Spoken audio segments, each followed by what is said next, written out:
আজ হলো বুধবার, ঘড়ির কাঁটা 10:30টার ঘরে। সকাল থেকে মুষলধারে বৃষ্টি শুরু হয়েছে। ওই যে শ্রাবণের ধারাপতন যাকে বলে, যে বৃষ্টি শুরু হলে আর থামার নাম নেয় না, সেই বৃষ্টি হচ্ছে। আমার শ্রাবণ মাসের বৃষ্টি দেখতে খুব ভালো লাগে। আর দেখুন চায়ের পরিমাণ আজ কতটা হয়ে গেছে। এক এক দিন চা শুকিয়ে এমন অল্প হয়ে যাবে, মনে হয় দূর এক চুমুকেই তো শেষ হয়ে যাবে, খেয়ে পোষাবে না। আর এক এক দিন চা এতটাই বানিয়ে ফেলবো যে কাপ উপচে পড়ে যাবে, কিন্তু জলের পরিমাণ আমি মেপে ঝুপেই নিই। আর চায়ের সঙ্গে রয়েছে বাটার টোস্ট। আপনারাও বলবেন হ্যাঁ, বর্ষাকাল আপনাদের কেমন লাগে? আমার তো বর্ষাকাল খুব প্রিয়। পুকুরানি, চলে আসো, কাম কাম কাম। আর এই দেখুন বন্ধু, সকাল থেকে শ্রাবণের ধারা ঝরেই যাচ্ছে, ঝরেই যাচ্ছে, থামার নাম নেই। পুকুর টিউশন ছিল, এই বৃষ্টি মাথায় নিয়ে যেতে পারবে কিনা জানি না। যাবি? আজকে থামবে না। কি যে ভালো লাগে এরকম সারাটা দিন বৃষ্টি হবে, বৃষ্টি হবে, আমার কাজকর্মর চাপ কম থাকবে, বসে বসে বৃষ্টি দেখবো। আহা হা। গুড মর্নিং, শুভ সকাল। আজ বুধবার, ঘড়ির কাঁটা 12টার ঘরে। পুপু এতক্ষণ বলছিল পড়তে যেতে পারবো না, পড়তে যেতে পারবো না, যা বৃষ্টি পড়ছে। এখন আকাশটা ধরেছে, বলে মা আমি বেরিয়ে যাই। কারণ যে স্যার আজকে পড়াবেন, উনি নাকি সপ্তাহে না মাসে একদিনই পড়ান। সে যাই হোক, যে যার সুবিধা অনুযায়ী বাড়ি থেকে বেরোবে, আবার সময় মতো বাড়িতে আসবে। কিন্তু ইন্দ্র সকালবেলায় বাজারে গেছিল, 3-4 রকমের মাছ নিয়ে এসছে। বর্ষাকালে এই বৃষ্টির জন্য যদি এই মাছটা ঘরে বসে ধুই না, সারা ঘর দিয়ে আষ্টে গন্ধ ছাড়বে, আমি টিকতেই পারবো না। আমার বুবু এই কুর্তিটা অনেক দিন পরে বের করে পরলো। আচ্ছা, বাবাকে তো ফোন করে যেতে পারতি, নাহলে আমাকে বলবে। ও ভাই, পড়তে যাচ্ছি।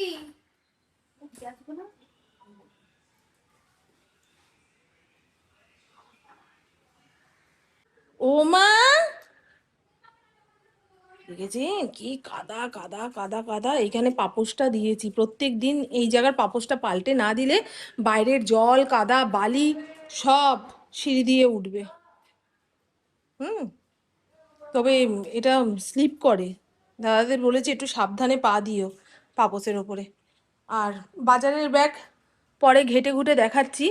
ভেবেছিলাম তো শ্রাবণ মাসে নিরামিষ খাবো, কিন্তু যারা ছোট থেকে মাছ মাংস খেয়ে অভ্যস্ত, তাদের টানা 30 দিন নিরামিষ খাওয়ানো খুব কঠিন গো, খুব কঠিন।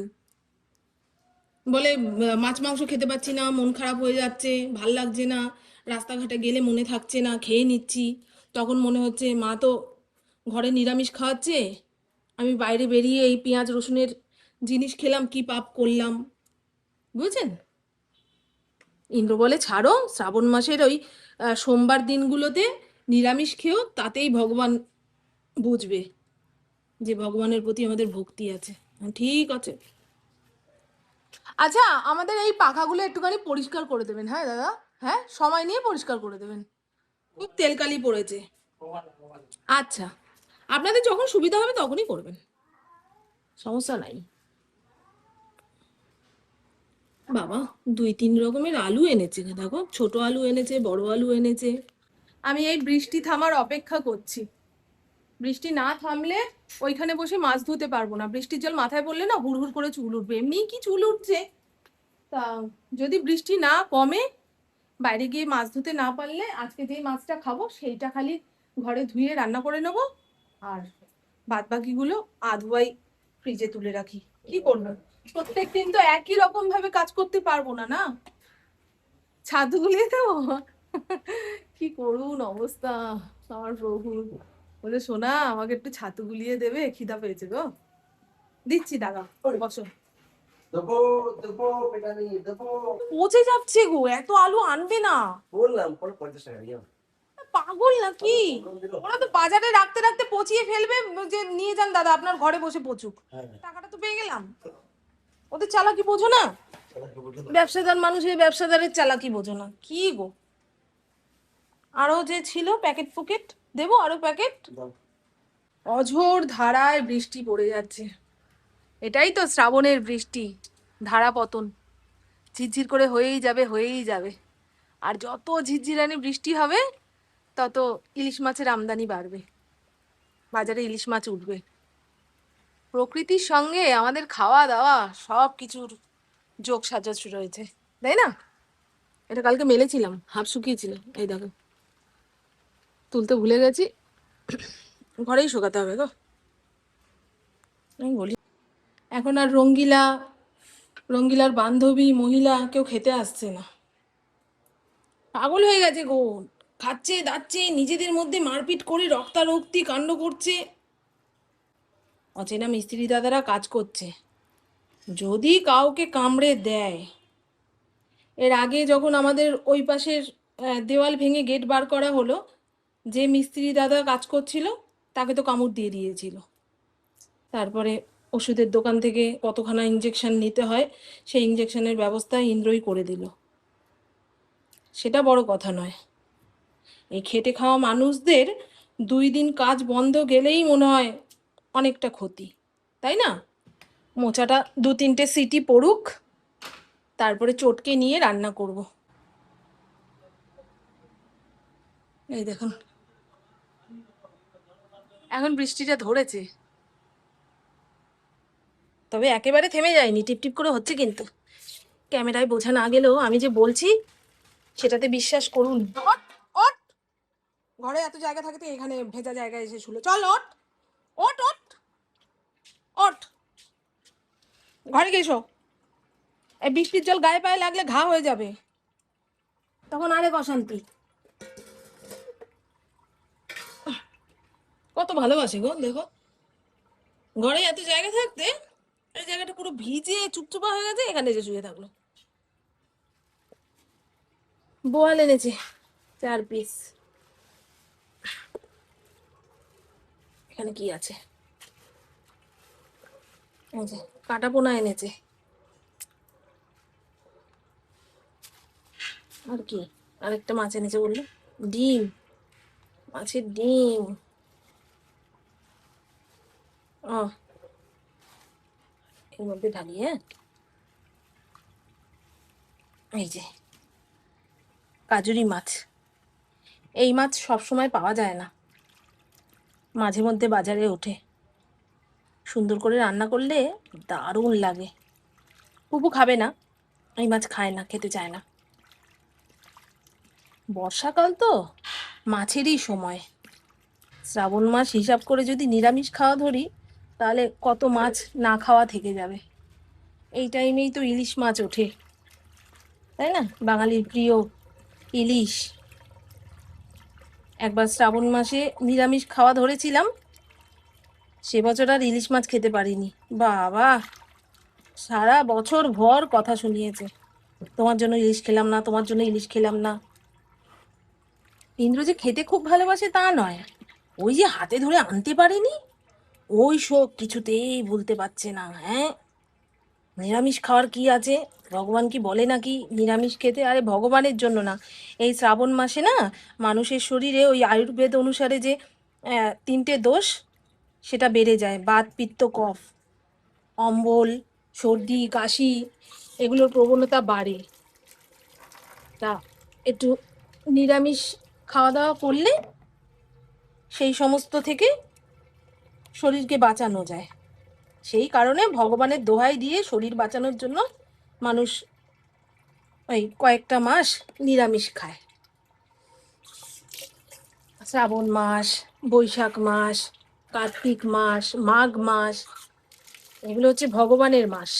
মাছ ধোয়া হয়ে গেছে, সবজির নেটের ব্যাগগুলো ধুয়ে কলের ওপরে রেখে দিলাম, জল ঝরুক, ভাঁজ করে তুলে রাখবো। এই নেটের ব্যাগের দাম খুব বেড়ে গেছে জানেন, আগে 150 টাকায় 6টা না 8খানা কিনেছিলাম, এখন 250 টাকা দাম নিচ্ছে, বোঝো। এই হলো মাছের ডিম, মাছের ডিম কেন এনেছে কে জানে। এবার ঝটপট রান্নাটা করি, হ্যাঁ। ও কোমর ধরে গেছে, পাখা দুটো পরিষ্কার করে দিয়ে গেল। আমাদের ইন্দ্র তো এই সমস্ত দিকে চোখই দেবে না, কোথায় পাকা পরিষ্কার হয়নি, কোথায় কলতলার পাড়ে ময়লা, বাথরুম অপরিষ্কার, এগুলো চোখই দেবে না, ধুর। ওর খালি বাইরের কাজ নিয়ে ব্যস্ততা, ঘরের দিকে চোখ না দিলেও চলবে, এইরকম হাব ভাব দেখায় জানো। কিন্তু আমার ভাসুর আবার অন্যরকম, বাইরের কাজও করবে, ঘরের টুকটাক যে কাজগুলো মানে মেয়েদের পক্ষে সম্ভব নয় সেগুলো সুন্দরভাবে করে দেয়। এই যে পাখাটা পরিষ্কার করে দিয়েছে দেখুন, কি সুন্দর ঘুরছে, হাওয়াও হচ্ছে। আমি ঘরের পাখাগুলো পরিষ্কার করতে পারি, খাটের ওপরে একখানা চেয়ার নিয়ে হাত পেয়ে যাই, কিন্তু এই পাখাগুলোতে আমি হাত পাই না। তিনতলার ঘর থেকে সেই অ্যালুমিনিয়ামের মইটা এনে তার উপরে দাঁড়িয়ে এগুলো পরিষ্কার করতে হবে। সবসময় একার ঘরে ওই ময়ে দাঁড়িয়ে পরিষ্কার করতে ভয় লাগে, যদি পড়ে যাই ধরবে কে। তো চলুন, মাছ টাছ ধুয়ে যে মাছটা আজকে রান্না করব সেটা বাইরে রেখেছি, আর বাদ বাকি মাছ ফ্রিজে চালান দিয়ে দিলাম। একটুখানি মুসুর ডালও বসিয়েছি। আর এই যে তেলটা দেখছেন, গতকাল রাতে আমার আর পুপুর জন্য 6খানা লুচি ভেজেছিলাম। কাল রাতে লুচি না খেলে যেন আমি মরেই যাব, এই রকম লাগছিল জানেন। মাঝে মধ্যে আমার খাওয়া নিয়ে এরকম হয়, মনে হয় এক্ষুনি এই খাবারটা না পেলে মরে যাব। সেই তেলটুকু রেখেছিলাম, ওই তেলটা কড়াইয়ের মধ্যে দিয়ে কাজুরি মাছটা এপিট ওপিট করে ভেজে নেব।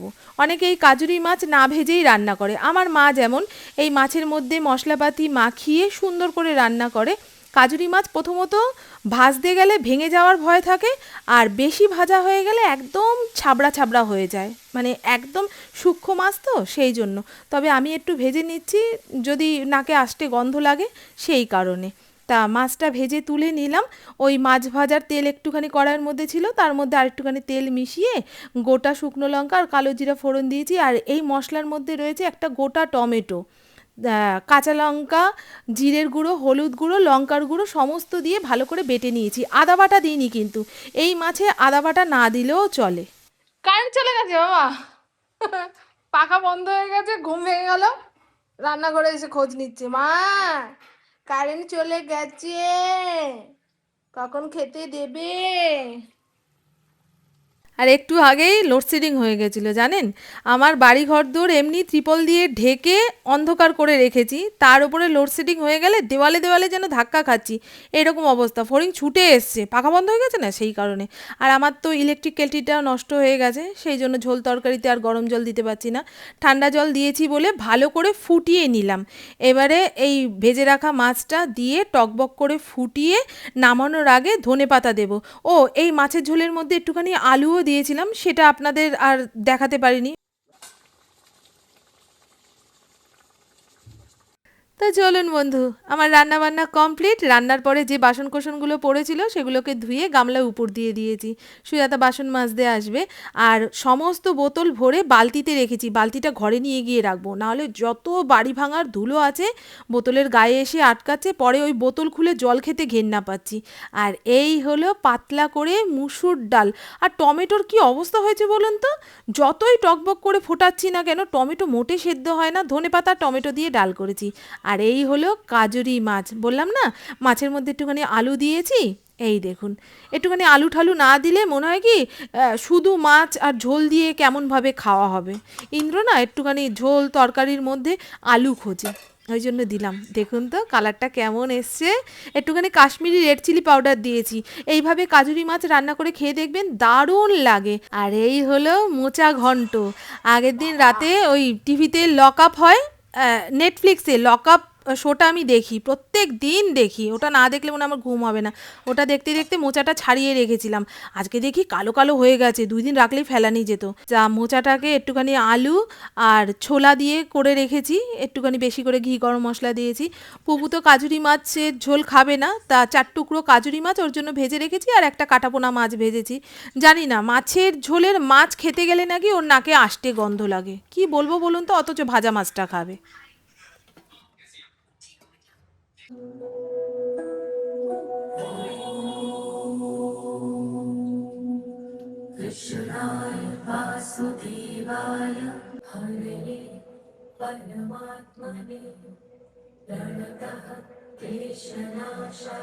গুড ইভিনিং, শুভ সন্ধ্যা।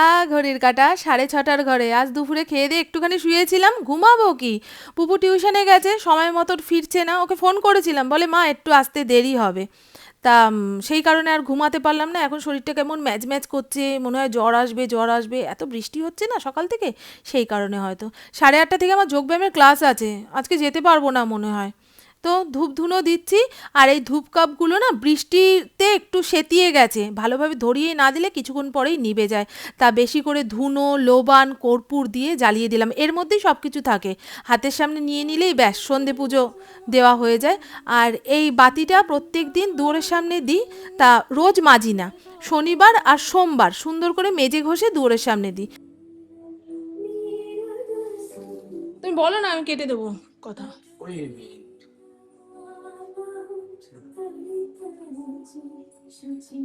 ওটা বলা যাবে না।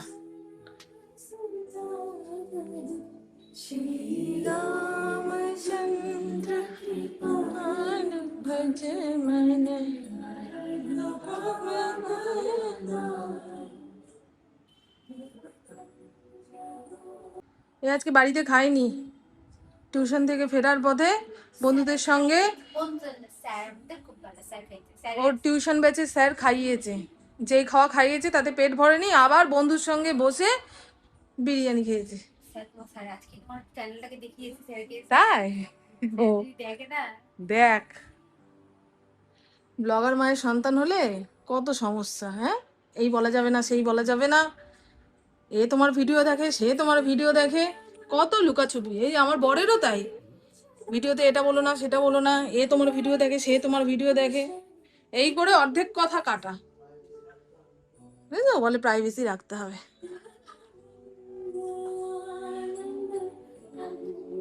পুকুর অনেক বন্ধু আমার ভিডিও দেখে, বন্ধুর মায়েরা ভিডিও দেখে, পুকুর স্যাররা ভিডিও দেখে, ভাবুন তাহলে।